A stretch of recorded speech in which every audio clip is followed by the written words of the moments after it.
Hello everyone, good afternoon guys. तो कैसे हो आप सभी? आई होप सो कि आप लोग अच्छे होंगे। तो मैं सोच रही हूँ कि मैं एक आलू का पराठा बना लूँ, लेकिन अभी नहीं बनाऊंगी, शाम को बनाऊंगी आलू का पराठा। और अभी मैं रोटियां बनाने जा रही हूँ निशवान के लिए। मेरे समझ में नहीं आ रहा कि मैं क्या ही ब्लॉग शेयर करूँ। बिल्कुल अकेली पड़ गई हूँ, कुछ समझ नहीं आ रहा है, कुछ दिमाग काम नहीं कर रहा है कि क्या वीडियो बनाऊं क्या नहीं बनाऊं। बहुत बार ऐसा होता है मेरे साथ, शायद आप लोगों में से भी बहुत। हेलो एवरीवन, नमस्ते, welcome back to my channel Styly with Shalini में आप सभी का स्वागत है। मैं हूँ शालिनी। तो कैसे हो गाइज आप सभी? आई होप कि आप लोग अच्छे होंगे। रात को मेरा हीटर फूक गया था, मैं बहुत ज़्यादा परेशान हो गई और 7 बजे पूरा जो है इसमें आग लग के जल गया है हीटर मेरा। लेकिन फिर मैंने रातों रात इसको सही कराया, रातों रात नहीं मतलब 1 घंटे के अंदर अंदर मैंने सही करवाया। हस्बैंड के नाक में मैंने दम कर दिया। और ये देखो, ये स्वेटर जो है ना, हस्बैंड ने फाड़ के इसके चिथड़े उड़ा दिए हैं, पूरा फाड़ दिया है। इसी से कलर निकला था। ये देखो, ये मुझे इतना पसंद था लेकिन हस्बैंड ने पूरी तरीके से इसको फाड़ फूड़ दिया है। ये देखो, पूरा स्वेटर मेरा फाड़ दिया है। सारा गुस्सा जो है मेरे स्वेटर पे उतरा है, पता नहीं क्यों इस तरीके से फाड़ा है कि पूरे इसके चिथड़े उड़ गए हैं। अभी भी इसमें आवाज़ आ रही है, मैं इसको थोड़ा दूर कर देती हूँ। और एक बात आपको बताना चाहती हूँ कि मैं हीटर के बगैर नहीं रह सकती हूँ। मेरे को हीटर जो है चाहिए ही चाहिए होता है। और कपड़े पीछे अगर आप देख रहे होंगे तो पीछे सारे कपड़े धुल गए हैं और सूख भी गए हैं। इनको मुझे रखना है इनकी जगह पे फोल्ड कर करके। और घर की साफ़ सफाई पूरी हो चुकी है। अभी मैं अंडे उबाल रही हूँ डिनर के लिए। लंच तो नहीं बनाऊँगी क्योंकि मैंने प्याज के और पराठे बना दिए थे सुबह।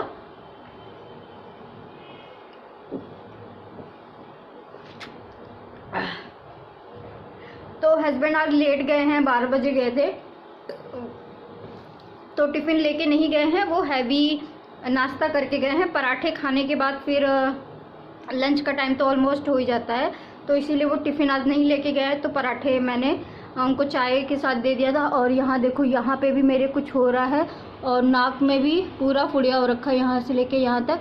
अगर आप लोगों को पता होगा तो मकड़ी जो है ना सुसु कर देती है, तो कैसे सही होता है मुझे कमेंट में ज़रूर बताना गाइस। और एक मैंने फ्रूटी और 2 ये मैंने बिस्किट ले ली थी निशवान के लिए, क्योंकि जब मैं इसको स्कूल लेने जाती हूँ तो मैं कुछ ना कुछ लेके ज़रूर आती हूँ। और उतने ही कपड़े जितने अभी आपको दिख रहे हैं ना सूखे हुए, उतने ही कपड़े मशीन में मैंने और डाल रखे हैं। तो चलो, देख रहे हो कपड़े का। और ये कपड़े भी ढंग से सूखे नहीं है, मेरे को गीले लग रहे हैं, पता नहीं क्यों। तो मैं देख लेती हूँ, चेक कर लेती हूँ कौन कौन से कपड़े गीले हैं, कौन कौन से कपड़े सूखे हैं। और अगर कपड़े सूख गए होंगे तो इनको मैं रख दूंगी। ऑलमोस्ट मेरे को लग रहा है सारे कपड़े जो है गीले हैं, क्योंकि ठंडा इतना लग रहा है, पता नहीं सूख पाए नहीं।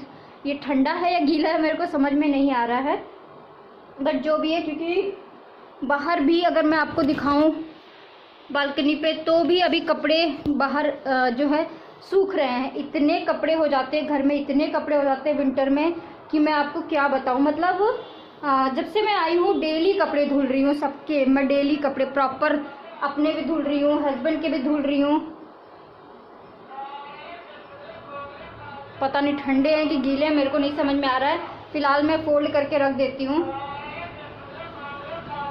और एक ये भी मेरे हस्बैंड ने अंदर पहनने के लिए इसके बाजू को कट पीट कर दिया है। मेरा स्वेटर को तो चिथड़ा उड़ा दिया, बोला पोछा बना दो। बताओ, ये पजामे के साथ पहनने में ना इतना अच्छा सा आता था, लेकिन अब उन्होंने फाड़ के चिथड़ा उड़ा दी, क्या ही कर सकते हैं। हाँ, तो कपड़े चौपक के रख देती हूँ। और आज मैं दोपहर में सिर्फ और सिर्फ अपने कुछ इयरिंग्स रेडी करने वाली हूँ। सोच रही हूँ कि इयरिंग्स बना दूँ। समझ में नहीं आ रहा कपड़े गीले हैं कि सूखे हैं। सूख गए हैं, लेकिन मेरे को ऐसा लग रहा है कि ठंडे से गीला गीला सा फील हो रहा है। निशु, अच्छे से वॉश करो, अच्छे से वॉश करो बेटा। मैं भी देखूंगी, लगा नहीं होना चाहिए कुछ भी। ये वाला गीला है, टी शर्ट गीली है, पक्की बात है। अलग ही पता चल रहा है, गीला और ठंडे में फ़र्क हो जाता है, पता चल जाता है। स्वेटर भी गीली है, शायद नहीं समझ में आ रहा है। फ़िलहाल तो मैं यहाँ से हटा देती हूँ क्योंकि रूम जो है फैला फैला मेरे को अच्छा नहीं लगेगा।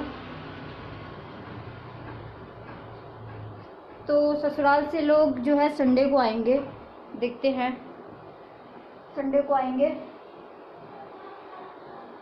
ये निशवान के पजामा जो है ना, जब जिस दिन गिरा था उस दिन इसकी पजामी भी जो है खुल गई है, तो इसको भी मैं सिलूँगी। और ये वाली पैंट वो पहनेगा, इसको मैं सिल के जब दूँगी इसको अभी पहनने के लिए। पता नहीं है मैं ही इतने कपड़े अकेले धोती हूँ कि आप लोग भी धोते हैं, मेरे को कमेंट में ज़रूर बताना, क्योंकि मैं डेली इतने ही कपड़े धोती हूँ। हाँ, कौन सा गेट? पहले हाथ वाथ पोछो, हाथ वाथ पोछो। 1 मिनट गाइस, पहले मैं इसको पैंट पहना दूँ, फिर नहीं तो आएगा नहीं सामने। पापा की शर्ट दियो। कपड़े धोना प्रॉब्लम नहीं है, कपड़े तो बस मशीन में डालो धुल जाते हैं। कपड़े सुखाना प्रॉब्लम है। सबसे बड़ी प्रॉब्लम यही है कि बालकनी मेरी बहुत छोटी है और विंटर में कपड़े बहुत ज़्यादा हो जाते हैं और जल्दी सूखते नहीं है कपड़े, तो इस वजह से प्रॉब्लम हो जाती है। और डेली कपड़े धुलेंगे, एक कपड़े सूख नहीं पाते, और इतने इतने कपड़े मैं डेली धो रही हूँ। और सबसे ज़्यादा कपड़े जो है ना हस्बैंड के ही धोने पड़ते हैं और बेटे के ही धोने पड़ते हैं। मेरे कपड़े तो मैं भी अपने कपड़े भी धोती हूँ, लेकिन ऑप्शन बहुत है, तो एक आध हफ्ता नहीं भी धोती तो चल जाता है मेरा। तो सारा कपड़ा हटा दिया है मैंने यहाँ से। तो कुर्ती के साथ मैंने ये वाली जो है पजामी पहन लिया है, क्योंकि सलवार जो है ना उसका लास्टिक बहुत ज़्यादा टाइट है और सलवार पहन के मैं काम नहीं कर पाऊँगी, उसकी लास्टिक वाकई में बहुत ज़्यादा टाइट है। तो अभी ये तो पूड़ियाँ खाएगा नहीं, अब मेरे को इसका ऑप्शन सोचना पड़ेगा। तो ये वाला स्वेटर पहन लेती हूँ। वैसे आज ठंड थोड़ी सी नॉर्मल है। हस्बैंड ने स्वेटर के मेरे चिथड़े उड़ा दिए हैं, मेरे को इतना गुस्सा आ रहा। वो दरवाजे के हैंडल पे टांग दिए बेटा, दरवाजे के हैंडल पे टांग दे कोई ना। तो चलो मैं इसके ना पजामी सिल देती हूँ, फट गई है बेचारा, उस दिन गिर गया था। और इस वाले बेड का चादर भी मेरे को चेंज करना है। मैं अगर आपको दिखाऊँ तो चादर मैंने चेंज किया है, अभी परसों चेंज किया है। इसका 2 चादरें हैं, मेरे को धोनी है और सुखानी भी है। तो चलो पहले इसका मैं फटाफट, आजा भाई, इसको हम थोड़ा सा ब्रेड खिला देते हैं। पराठे खाएगा? प्याज के पराठे नहीं, देखा कुछ भी क्या लो खा ले। नहीं, आलू के पराठे नहीं। फिर क्या खाएगा? टिक्की टिक्की टिक्की टिक्की। कितना टिक्की खाएगा?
पीस ईयरिंग का सेट बन के रेडी हो गया है। इसमें मुझे एक पीस और इंक्लूड करना है। कलर और डिज़ाइन मैं आपको दिखा देती हूँ। ये देख सकते हैं, ये मैंने ग्रीन बनाया हुआ है। बहुत सिंपल रखा है क्योंकि मुझे इसमें अपना मार्जिन भी निकालना है, मुझे इसका कॉस्ट भी निकालना है और साथ के साथ प्रॉफिट भी निकालना है। तो अगर मैं इसको जो है ऑनलाइन सेल अभी नहीं कर रही हूँ, तो ये मेरा ऑफलाइन का जो ऑर्डर है, इसमें मुझे कोई जो है किसी को कोरियर नहीं करना है, क्योंकि कोरियर का जो खर्चा आएगा तो फिर उसमें कोरियर चार्ज लगते ही लगते हैं। तो आप अगर किसी को ऑनलाइन सेंड कर रहे हैं या फिर आप ऑनलाइन बिजनेस करना चाहते हैं घर बैठे, अगर आपके पास GST नंबर है तो आप घर बैठे आराम से बिजनेस अपना स्टार्ट कर सकते हैं। हैंडमेड ज्वेलरी मेकिंग का बहुत ही ज़्यादा प्रॉफिट एंड मार्जिन इसमें होता है और आपका कॉस्ट ना के बराबर लगता है। और जब आपकी क्वांटिटी बड़ी होती है, जब आपके ऑर्डर बड़े होते हैं, तो आपको बेनिफिट ज़्यादा होता है। अगर कोई मुझसे ये इयररिंग्स रिटेल में ख़रीदता है, सबसे छोटा साइज़ है, 0 साइज़ जिसको बोलते हैं, 0 से थोड़ा सा मतलब 0 साइज़ ही इसको आप मान लीजिए, छोटा साइज़ है। तो इसमें जो मेरा कॉस्ट जो मेरा जाता है 10 रुपये के अराउंड मेरा कॉस्ट जाता है, क्योंकि मैं होलसेल सामान खरीदती हूँ। ये मैंने जितने भी ज्वेलरी के मटेरियल खरीदे हैं सब होलसेल में खरीदे हैं। अगर आप इनको रिटेल में खरीद के जैसे ऑनलाइन आप सामान इनके मटेरियल मंगाते हो तो कॉस्ट आपको ज़्यादा पड़ता है। ये छोटा वाला साइज़ है, मुझे ऑर्डर था कि छोटा वाला साइज़ बना के देना है और आप देख रहे हैं बहुत सुंदर लग रहा है। और हैंडमेड ज्वेलरी का इस समय ट्रेंड बहुत ज़्यादा है, काफ़ी टाइम पहले से ही ट्रेंड है, लेकिन हैंडमेड ज्वेलरी हाँ लिया हैंडमेड ज्वेलरी को लोग बहुत ज़्यादा प्रमोट कर रहे हैं, लोग बहुत ज़्यादा इसको आगे ले जाने की कोशिश कर रहे हैं। और आपने देखा होगा कि चाहे अमेज़ॉन हो, चाहे मीशो ऐप हो, चाहे बहुत सारे ऐप हो, सिल्क थ्रेड की ज्वेलरी और हैंडमेड की ज्वेलरी का इस समय बहुत ही ज़्यादा लोग खरीद भी रहे हैं, बेच भी रहे हैं, प्रॉफिट मार्जिन भी कमा रहे हैं। तो अगर मैं इकट्ठा सामान लाती हूँ, जैसे आपके आसपास होलसेल मार्केट ज़रूर होगा, तो आप इनके रॉ मटेरियल इकट्ठा खरीद रहे हैं। अगर आप एक बिजनेस के पर्पस से सोच रहे हैं तो आपको इनकी पैकेजिंग भी निकालनी है, आपको इनका मार्जिन भी निकालना है, आपको पूरा टोटल कॉस्ट निकालना होगा कि आपका एक पर इयररिंग्स आपको कितने रुपए का पड़ रहा है। जैसे अगर मैं इकट्ठा ये वाली कुंडी खरीदती हूँ तो मेरे को काफ़ी सस्ता पड़ता है। अगर मैं इनका कॉस्ट निकालूं, मेरे अकॉर्डिंग एक पेयर इयररिंग्स का जो कॉस्ट होता है 10 से 15 रुपये। अगर मैं इनकी पैकेजिंग करती हूँ तो मेरा कॉस्ट जाएगा ज़्यादा से ज़्यादा 15 रुपये। तो अगर 15 रुपये जाता है तो अगर मैं बिजनेस है उसमें बहुत ही ज़्यादा प्रॉफिट मार्जिन होता है। ऐसा नहीं है कि इसमें प्रॉफिट मार्जिन नहीं है। अकॉर्डिंग कि मैटर ये करता है कि आप इनको सेल किस हिसाब से करते हैं, या अपने सर्कल में अगर जो है बेचते हैं, अपने फ्रेंड सर्कल में या फिर अपने व्हाट्सएप ग्रुप पे भी अगर आप इसको बेचते हैं तो आप जो है इसमें और भी अच्छा मार्जिन कमा सकते हैं। क्योंकि अगर आप होलसेल में देते हैं तो आपको सिर्फ उतना ही कॉस्ट रखना पड़ेगा इसका कि जिसे आप होलसेल में दे रहे हो उसे भी आगे सेल करना होता है। तो आपको अगर आपने इस पे ज़्यादा कॉस्ट रख दिया ज़्यादा मार्जिन के लालच में, तो फिर वो भी जो आपसे खरीदेगा वो उसको बेच ही नहीं पाएगा, क्योंकि ये साइज़ में छोटा है। इससे बड़ा साइज़ आप बेच रहे हो तो होलसेल में अगर बेच रहे हो, किसी दुकानदार को बेच रहे हो, तो आप ज़्यादा से ज़्यादा इसका कॉस्ट 30 रुपीज़ रख सकते हैं। मैंने इसका कॉस्ट जो है अराउंड सारा निकाल के, क्योंकि जब मैं इकट्ठा बल्क में बेचूंगी तो मेरे को अगर मेरा 50 रुपये 5 पेयर पे 50 रुपये कॉस्ट लग रही है तो 50 रुपये मेरा इसमें मार्जिन निकलेगा। ऐसा नहीं कि इसमें मार्जिन जो है प्रॉफिट नहीं निकलेगा। तो उस हिसाब से आप इसमें जो है बिजनेस में अपना पैसा इन्वेस्ट कर सकते हैं। कलर आप देख रहे हैं इतना सुंदर सुंदर है कि अगर आप रिटेल में भी बेचते हैं या फिर होलसेल पे भी बेचते हैं तो ऐसा कोई है नहीं कि जो इसे ना खरीदे। आप अपना सर्कल अच्छा बना सकते हैं, अपना जो है बेचने का जो स्किल है वो आप जो है ट्राई कर सकते हैं कि आपको इनकी जो है खासियत बतानी है कि इनमें ऐसा क्या खासियत है जो लोग इससे बहुत ज़्यादा अट्रैक्ट होते हैं इस तरीके के कलर पे, इस तरीके की ज्वेलरी पे। अगर मैं आपको सारे कलर इकट्ठे दिखाऊं तो आपका भी मन करेगा कि आप सारे कलर ले लो। तो आप अगर मेरे से 6 पेयर लेना चाहते हैं तो आप मेरे को बता सकते हैं इंस्टाग्राम पे। तो 6 पीस आपको कॉस्ट जो है सस्ता पड़ेगा। अगर आप तो सिंगल लेते हैं तो आपको महंगा पड़ेगा।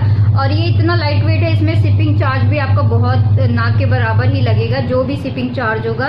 तो आप मुझसे 6 पीस 5 पीस का ऑर्डर ले सकते हैं। आप देख रहे हैं कितना ज़्यादा ब्यूटीफुल लग रहा है। यहाँ पे मैंने लाइट ग्रीन, येलो, रेड, ये फिरोजी कलर एंड पिंक कलर सारे कलर बनाए। इसमें डार्क ग्रीन ऐड करनी है और भी कलर मुझे इसका बनाना है।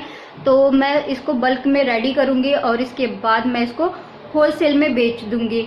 तो मैं अपना प्रॉफिट, अपना मार्जिन, सारी चीज़ों का कॉस्ट निकाल के इसमें अगर आप देखेंगे तो ये कुंडी भी लगती है। और ये जो मैंने मटेरियल ऊपर यूज़ किया है, ये जो कैप आती है ये भी आपको यूज़ करना होगा। साथ में आपको आई पिन चाहिए और एक मोती चाहिए इस तरीके से। तो जब आप इकट्ठा खरीदेंगे तो आपको सारी चीज़ें सस्ती पड़ेगी। ऐसा नहीं है कि अगर आपका 500 रुपये का मटेरियल है तो आप 500 रुपये के मटेरियल में आप बहुत सारी चीज़ें बना सकते हो, बहुत सारे इयररिंग्स बना सकते हो, बहुत सारी ज्वेलरी बना सकते हो। तो चलिए मैं इसको पैक कर देती हूँ और इसके और भी पीस मैं रेडी कर लेती हूँ फटाफट, क्योंकि मैं चाहती हूँ कि ये मेरा होलसेल में बिक जाए। तो मेरे को अभी इस पे जो है ना बिजनेस करना है। अभी देखते हैं क्या कुछ हो सकता है। मैं ट्राई कर रही हूँ कि जो मेरा जीएसटी नंबर है वो रेडी हो जाए फटाफट। तो अगर मेरा जीएसटी नंबर रेडी हो जाएगा तो मेरे लिए ऑनलाइन इसका सेलिंग करना बहुत आसान हो जाएगा, क्योंकि मैं चाहती हूँ कि बस ज़्यादा नहीं, मैं सिर्फ और सिर्फ इयररिंग्स एंड चूड़ियों का जो है बिजनेस को आगे बढ़ाना चाहूँगी, क्योंकि अब बहुत हो गया। मैं अब थोड़ा सा ना अपने माइंड को फ्रेश करना चाहती हूँ, अपने काम में, अपने बिजनेस में दोबारा वापस आना चाहती हूँ। तो बस मैं अपनी छोटी सी जो है चीज़ें आपको बता रही हूँ, आपको इनके बिजनेस के बारे में बता पा रही हूँ। अगर आप करना चाहते हैं घर बैठे, अगर आप लेडीज़ हैं, अगर आप भी चाहती हैं कि आप घर बैठे कुछ कर सके, तो आजकल ऑनलाइन कोर्सेज भी बहुत सारा चल रहा है। आप इनकी कोर्सेज ले सकते हैं, आप इनकी क्लासेज ले सकते हैं। आप सीख के एक छोटा सा ट्रेनिंग लेके आप कुछ ना कुछ कर सकते हैं। आपका फ्रेंड सर्कल होगा, आपका व्हाट्सएप ग्रुप होगा, आपका फेसबुक ग्रुप होगा, या फिर इंस्टाग्राम पे आजकल चीज़ें बहुत आसानी से लोग घर बैठे बिजनेस कर रही है लेडीज़ें। आपको पता है इंस्टाग्राम पे कितनी सारी चीज़ें बिकती है, तो आप लोग भी क्यों नहीं बेच सकते हैं। तो अगर आप बिजनेस लाइन में उतरना चाहती हैं, घर बैठे पैसा कमाना चाहती हैं, तो इस तरीके के आइडिया बहुत सारे हैं। और मैं सिर्फ इतना जो है आपको बोलना चाहती हूँ कि जो चीज़ें ला के लोग बेचते हैं उसमें एक बड़ा इन्वेस्टमेंट होता है, उसमें पैसे ज़्यादा लगते हैं, क्योंकि आपको उसमें बल्क में चीज़ें लेनी होती है। 6-6 पीस के चीज़ों के पेयर लेने होते हैं, आपको कोई सिंगल नहीं देगा अगर आप होलसेल लेने जाओगे तो बस मैं इतना चाहती हूँ कि अगर आप हैंडमेड ज्वेलरी में उतर रहे हैं ना, तो इसमें आपकी जो इन्वेस्टमेंट है वो ना के बराबर है और आपका जो प्रॉफिट है वो बड़ा है। आप इसमें बड़ा प्रॉफिट कमा सकते हैं। इसमें जो है सारी चीज़ों को अगर आप मिला के भी कॉस्ट लगाएंगे ना तो भी बहुत कम आता है। मैंने इससे बहुत काम किया है। मैंने ऐसा नहीं, 2 साल तक हैंडमेड ज्वेलरी में रही हूँ मैं, तो हर तरह का बिजनेस करके छोड़ चुकी हूँ। जूते चप्पल का भी किया है, कॉस्मेटिक का भी किया है, कपड़ों का भी काम किया है मैंने। तो मुझे हर चीज़ का आइडिया है कि इनको सेल कैसे करना है, इनको बेचना कैसे है। या फिर मैं लेडीज़ों को ना मोटिवेट करना चाहती हूँ कि आप इस ट्रेंड को ना आगे ले जाइए, आप हैंडमेड ज्वेलरी को प्रमोट करिए, आप हैंडमेड ज्वेलरी पे फोकस करिए। हैंडमेड ज्वेलरी का जो मार्केट है ना वो बहुत बड़ा है। अगर आप इनका बिजनेस जब स्टार्ट करेंगे ना तो ये विदेशों से भी आपको बहुत सारे ऑर्डर मिलते हैं। मेरी एक दोस्त ने अच्छा खासा काम करके सिर्फ वो जो कार्डबोर्ड होते हैं ना उससे ज्वेलरी का बिजनेस स्टार्ट किया था। आज उसको मतलब 5,000 10,000 पीस के ऑर्डर मिलते हैं, उससे कम का उसको ऑर्डर मिलता ही नहीं है। मेरे साथ थी, आज वो आगे बढ़ चुकी है काफ़ी। उसका बिजनेस जो है विदेशों तक लोग जो है उससे इयररिंग्स मंगाते हैं, वो भी कार्डबोर्ड की ज्वेलरी। जो कार्डबोर्ड आते हैं उससे वो ज्वेलरी बनाती है, वेस्ट मटेरियल से ज्वेलरी बनाती है। कुछ कपड़े लेकर आती है, कुछ कार्डबोर्ड रखती है, उसकी कटिंग। आज उसके पास स्टाफ भी कम से कम 5 से 10 लेडीज़ें उसके पास काम करती है। एक टाइम मेरे पास भी था जो मेरे पास 5 लेडीज़ें मेरी ज्वेलरी के लिए काम करती थी। तो क्योंकि उस समय मेरे पास ऑर्डर बड़ा था। जब आपके काम बड़ा होगा, आपके ऑर्डर बड़े होंगे तो आपके पास स्टाफ भी होंगे। आपको ज़रूरत पड़ेगी, हेल्पर की ज़रूरत पड़ेगी, आपको कोई ना कोई चाहिए धागा लपेटने के लिए, कोई ना कोई चाहिए उसमें डिज़ाइन करने के लिए। तो जब आपके काम बढ़ेंगे तो आपका ऑटोमेटिक बिजनेस बड़ा ही होगा। तो बस इतना ही समझाना चाहती हूँ। चलो मैं अपना फटाफट बना लेती हूँ। आई होप कि आप लोगों को मेरा छोटा सा बिजनेस का आइडिया पसंद आया होगा। तो मिलती हूँ आप लोगों से थोड़ी देर में। अब मैं थोड़ा सा अंडा वगैरह छील के रख देती हूँ और अपने डिनर की तैयारी भी करनी है मुझे। तो देखते हैं वीडियो का एंड करना होगा तो मैं कर दूंगी थोड़ी देर में। और कुछ ज़्यादा मेरे को टेंशन डिप्रेशन में नहीं ये करना है, बस आप लोगों के साथ बस अपने माइंड को फ्रेश करना है। बस मैं इतना कहना चाहती हूँ कि जो मेरा प्रॉपर काम था मेरे को उसमें रिटर्न आना है। और मैं बहुत जल्दी यूट्यूब का मेंबरशिप ले लूँगी। मैंने अभी मेंबरशिप ज्वाइन नहीं किया है, तो आपको मेंबरशिप मैं ज्वाइन करने के लिए जल्दी बता दूंगी। ऋत्विक का कमेंट था या किसी और का। लेकिन हाँ, आप मेरे शॉर्ट वीडियो पे जाके आप सुपर थैंक्स सेंड कर सकते हैं अगर आपकी इच्छा है तो। कोई यहाँ पे ज़बरदस्ती नहीं है। अगर आप चाहते हैं कि आप मुझे सुपर थैंक्स के ज़रिए जो है सेंड करना चाहते हैं, आप 40 रुपीज़ कर सकते हैं, 100 रुपीज़ कर सकते हैं, 200 कर सकते हैं, आपकी चॉइस है। आप जब मेरे शॉर्ट वीडियो पे जाएंगे तो आपको सुपर थैंक्स का एक नोटिफिकेशन मिल जाएगा, तो आप मुझे अपने अकॉर्डिंग पैसे सेंड कर सकते हैं। तो चलिए मिलती हूँ थोड़ी देर में। अभी के लिए बाय बाय। सो गाइज, अभी मैं शाम की चाय बना रही हूँ। शाम के 4 बज गए हैं और अब बारी है इस वीडियो का एंड करने का। तो मैं फटाफट वीडियो का एंड करने से पहले आपको एक और आइडिया शेयर करना चाहती हूँ। ये वाली ज्वेलरी मेकिंग का, ये कूलिंग पेपर से मैंने बनाया है एक पीस। आप देख सकते हैं ये कितना ज़्यादा सुंदर लग रहा है। इसमें आपका जो कॉस्ट है ना के बराबर है, मतलब जीरो इन्वेस्टमेंट ही समझ लीजिए। इसका जो मटेरियल है बहुत सस्ता मिलता है। आप अगर कूलिंग पेपर पे काम करना चाहते हैं तो ये आपको बहुत सस्ता पड़ेगा, क्योंकि ये आपको कूलिंग पेपर की जो गड्डी होती है वो 20 रुपए की पड़ती है आपको। अगर आप ज़्यादा क्वांटिटी में काम करना चाहते हैं तो आप कर सकते हैं। और ये ज्वेलरी, ये भी इयररिंग्स ना बहुत सुंदर निकल कर आता है। कूलिंग पेपर पे काम करना भी काफ़ी इजी होता है। अगर आप कहेंगे तो मैं आपको सिखा दूंगी। तो अभी मैं जो है कार्डबोर्ड वाली इयररिंग्स बनाने वाली हूँ। इस तरीके की ब्लैक मेटल के साथ मैं जो है इयररिंग्स अभी बनाऊंगी, DIY करूंगी, तो मैं आपको दिखाऊंगी। तो मैंने कूलिंग पेपर पे भी बहुत काम किया है। कूलिंग पेपर की इयररिंग्स जो है ना, आप इसे 15 रुपये 20 रुपये में आराम से बेच सकते हैं। मतलब जब आप इसे अच्छे से डिज़ाइन करेंगे, अच्छे से बनाएंगे तो ये बहुत सुंदर निकल कर आता है। आप बड़े साइज़ में भी बना सकते हैं, छोटे साइज़ में भी बना सकते हैं। इसका 1 नंबर साइज़ है। आप अगर देख पा रहे होंगे तो इस वाले साइज़ से 1 नंबर बड़ा है।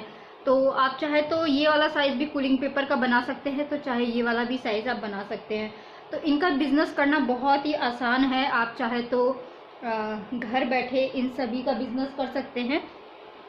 कैची कहाँ चला गया? हो कैची मेरे सामने है। तो इस तरीके से ये कैप आती है। थोड़ी सी इनको फिनिश करनी पड़ती है, जहाँ से निकला हो तो आप इनको थोड़ा बहुत कट करके जो है बना सकते हैं। आप चाहे तो प्लेन भी बना सकते हैं। ये 2 नंबर साइज़ का कैप है। मैंने आपको 0 दिखाया है। एक 0 के बाद मेरे पास 1 नंबर नहीं आता है। उसके बाद ये शायद 2 नंबर का कैप है। और 0 आई थिंक ये 1 नंबर है कि 0 है, मुझे थोड़ा सा कम ध्यान आ रहा है। उसके बाद आपका ये कैप का साइज़ आता है। इसके बाद जो है बड़ा वाला कैप का साइज़ आता है। 3 साइज़ कैप के आते हैं, उससे बड़ा नहीं आता है। 3 ही साइज़ अवेलेबल होते हैं। आप चाहे ऑनलाइन ले लीजिए, चाहे आप ऑफलाइन खरीद लीजिए। साइज़ जो है 3 ही मिलेंगे आपको। 0, 2 और 3 शायद है। इससे बड़ा वाला साइज़ तो काफ़ी बड़ा हो जाता है। तो आप 3 साइज़ रख सकते हैं, या 0 बोलते हैं, 1 बोलते हैं, मुझे नहीं पता। तो थोड़ा सा आप इनमें जो है ऐसे ना निकले होते हैं थोड़े से, तो आप इनको फिनिश करके उसके बाद धागा लपेटिए। नहीं तो आपको धागा लपेटने में प्रॉब्लम होती है, क्योंकि इसमें थोड़े से खुदरे खुदरे से निकले होते हैं कहीं कहीं से। तो आप इनको साइड से कट कर दीजिए। तो जितना कलर होगा आपको उतना बेनिफिट होगा। आपको इनको क्वांटिटी में बनाना होगा। ऐसा नहीं है कि आप 1-2 पीस बना के दे सकते हैं, क्योंकि आपको सैंपल रखना बहुत ज़्यादा ज़रूरी होगा। सैंपल होना चाहिए आपके पास दिखाने के लिए, तो अगर आप बड़ा मार्केट करना चाहते हैं तो। सो फैमिली, मैंने आपको कूलिंग पेपर का भी आइडिया बता दिया है। अगर आप चाहे तो कूलिंग पेपर पे भी काम कर सकते हैं, कूलिंग पेपर के साथ भी काम कर सकते हैं। इसके साथ भी काम करना उतना ही ईजी होता है। और एक और आइडिया है इसमें, वो जो धागे वाला बुनाई का जो मैंने बनाया था, आप उसे भी ट्राई कर सकते हैं। उसमें भी जो क्रूसिया वाली इयररिंग्स होती है, आप उसको ट्राई कर सकते हैं। और आजकल सरोजनी नगर में ऑनलाइन वो वर्क वाले जो हैंडमेड वर्क के जो इयररिंग्स आते हैं वो बहुत ज़्यादा ट्रेंड कर रहा है इस समय। काफ़ी टाइम से ट्रेंड कर रहा, अभी कोई नया नहीं आया है, बहुत टाइम पुराने ये ट्रेंड कर रहे हैं, तो आप लोग ट्राई कर सकते हो। ठीक है, मैंने आई होप कि आप लोगों को ऑलमोस्ट सारे आइडिया शेयर कर दिए। कड़े आप देख सकते हैं, आप इसमें अपने मन मुताबिक कितने भी आइडिया आप जो है क्रिएट कर सकते हैं, अच्छे से अच्छा आप कड़ा बना सकते हैं। मैंने यहाँ पे हर तरह का कड़ा बनाया हुआ है, 4 का सेट, 2 का सेट, और ये वाला भी मैंने बनाया है। आप चॉइस है आपके ऊपर। मैंने अच्छे से अच्छा जो है कड़ा डिज़ाइन करके आप लोगों को दिखाया है। आप अगर देख पा रहे होंगे तो ये आप 400 रुपये का पूरा सेट जो है बेच सकते हैं। इसमें आपका कॉस्ट जो है अराउंड 300 से भी कम आपका कॉस्ट है, लेकिन आप बैंगल्स में अच्छा कॉस्ट कमा सकते हैं। मैं आपको सिर्फ एक आइडिया बता रही हूँ। ईयरिंग्स में आप ज़्यादा प्रॉफिट मार्जिन मत रखिए, लेकिन आप चूड़ों में ज़्यादा प्रॉफिट रख सकते हैं अपने डिज़ाइन के अकॉर्डिंग। आप देख पा रहे होंगे कि इसमें मैंने कितना ज़्यादा चैन वर्क का काम किया है। इसमें मेरा चैन बहुत ज़्यादा लगा है, तो चैन वर्क के हिसाब से मैं इसका कॉस्ट ज़्यादा कम कर सकती हूँ। और अगर आपका कस्टमर पुराना है या फिर आपके जान पहचान का है तो आप थोड़ा बहुत डिस्काउंट भी दे सकते हैं। तो ये 400 रुपये का मैंने जो है पेयर बनाया है, 400 रुपये का, और 450 रुपये का पूरा सेट मैंने करवा चौथ पे भी बेचा था। और ये मैंने मोती की बनाई है। तो इस तरीके के कड़े भी आप बना के बेच सकते हैं। ये भी अराउंड 400 तक आप आराम से बेच सकते हैं। इसमें भी आपका कॉस्ट मार्जिन ज़्यादा नहीं जाएगा। जब आप चीज़ें इकट्ठा लाएंगे तो आपको बेनिफिट ही होगा। तो ये इस तरीके से मैंने 4 का सेट बनाया है। मैंने 400 रुपये के सेट बना के बेचे भी हैं, और हल्दी का भी बना के बेचा है। तो ये वाला जो मेरा कॉस्ट जाता है बैंगल्स का, ये 400 रुपये का है। उससे कम मैं नहीं करती हूँ, क्योंकि फिर जो है अगर मेरे को एक बैंगल सेट पे 100 रुपये नहीं बचेगा तो फिर जो है लॉस होगा, क्योंकि बैंगल्स पे बहुत ज़्यादा मेहनत जाता है। तो आप ये देखिए कि आपकी मेहनत कितनी लग रही है। ओके आ रही हूँ।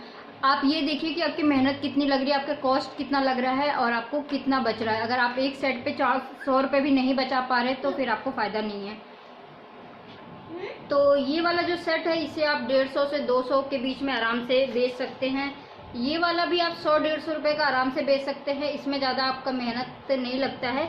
तो जितनी आपकी मेहनत हो, जितना आपका कॉस्ट हो, आप अपनी मेहनत, अपना कॉस्ट सब निकाल के जब चीज़ों को सेल आउट करें। ठीक है, अगर आप वेस्ट मटेरियल से काम कर रहे हैं, टोटली आपका जो है मटेरियल कुछ भी नहीं यूज़ हो रहा है, तब आप जो है ज़्यादा मार्जिन वगैरह मत रखिए, और आप सिर्फ अपने मटेरियल के पैसे रख के, थोड़ा मार्जिन रख के आप चीज़ों को बेच सकते हैं।